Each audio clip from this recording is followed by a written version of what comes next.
What's up? Happy Sunday morning. It is 8 degrees outside and it feels great. Oh, it feels great. 8 degrees outside. So, getting my butt ready. Tried to get in one car, it wouldn't start. I don't know why. I think this cold weather scared the car. So I had to get in another car so I can get my butt to church for prayer. I was supposed to be in Atlanta this weekend, but alright, so church today, January the 19th, 2020. What I want to say on today is, like I said, it's just not me researching nothing or, putting anything together. It's just freestyle right off the top. Whatever comes to me right away, that's what I'm saying. That's what I'm going to talk about. Go for that. Try to do about 5 minutes or so. No longer than 5 minutes because, I know people got stuff to do. So today I want to talk about forgiveness. Forgiveness. People get hurt in the church and they pretty much, they're upset for life. They're ready to switch churches. They're ready to stop. I'm not going to pay my tithes. I'm not going to give an offering. I'm not going to do nothing. And then they got a whole attitude. People have whole attitudes in the church. I know that's not the proper way of saying that, but I just wanted to say it like that for effect, right?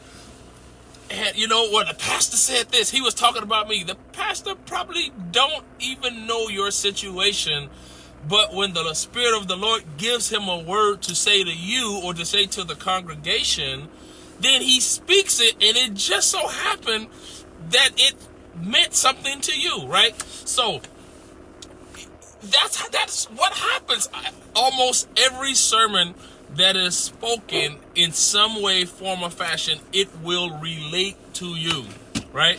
So he's not talking about you. He don't know your business. Your best friend, your little group, your little clique in the church, they're not telling your business. It's your conscience.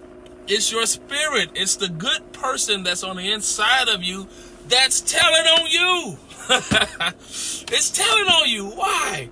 Because it wants you to do right. It wants you to do what's best for you, your spiritual walk with God. So, forgive. They say it's been said on movies, it's been said in books, it's been said over the pulpit.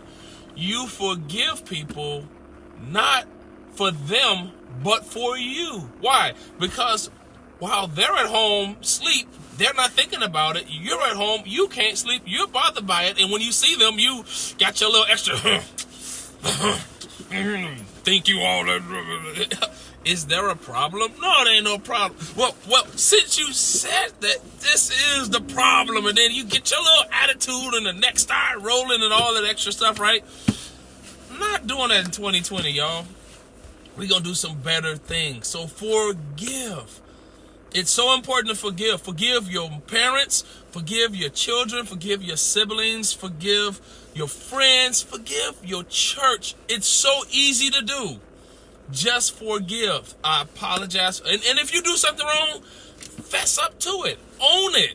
Take ownership of what you've done. And I promise you, you'll feel better because you're not allowing that to stay with you for a long time. You're going to just release that. You know what I'm saying? Let it go. I forgive you. Can you forgive me for feeling that way or whatever it is? It's so easy to do, and it's so important for your walk just as a person, even if you're not religious, just as a person. If you can forgive somebody for what they've done, and if you could have them forgive you for what you've done, because you're not perfect. Contrary to what you believe, you are not all that in a bag of chips like you think you are. I know you're supposed to think highly of yourself. I know you're supposed to think a certain way. I'm this, I'm that, I'm the best, I'm the most beautifulest, I'm the only person in the world that's going through this. But I just want to encourage somebody today to forgive. Forgive your friends. So what? They said what they said. Move on. Be strong. Wake up.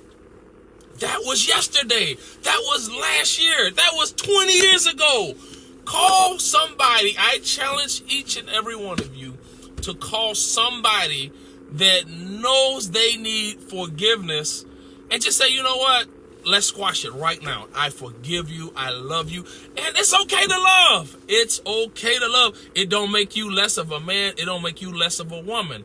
Just say, I love you. Forgive me, because I'm not perfect. Because if we were perfect, we'd be Jesus.